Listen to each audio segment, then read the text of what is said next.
Welcome to Kenton's videos. Enjoy the video. In this video, I will explain how to make small flan. We'll start by gathering all the necessary ingredients, ensuring you have everything ready for a smooth process. Then, I'll guide you through creating that perfect golden caramel base, a crucial step for any delicious flan.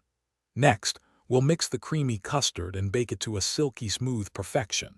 Finally, I'll share some helpful tips for cooling, serving, and truly enjoying your delightful individual flans. Get ready to create a wonderful dessert. To begin, you'll need 4 large eggs, one 12-ounce can of evaporated milk, and one 14-ounce can of sweetened condensed milk. Don't forget 1 teaspoon of vanilla extract for that lovely aroma. For the caramel, combine 1/2 cup of granulated sugar with 2 tablespoons of water in a small saucepan.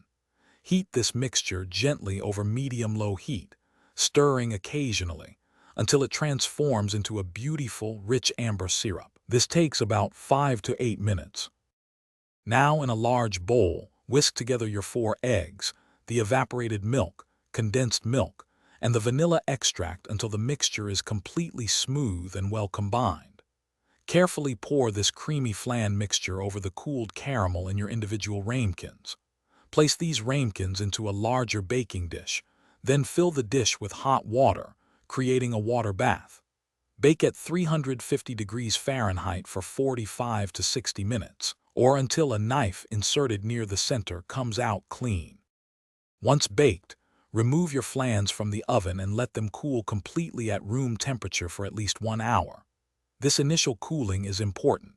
After that, transfer your individual flans to the refrigerator and chill them for a minimum of 4 hours, or even better, overnight. When you're ready to serve, simply run a thin knife around the edge of each ramekin, then carefully invert it onto a small dessert plate. Enjoy your perfectly set and delicious small flans. Thanks for watching. Consider subscribing if we helped you.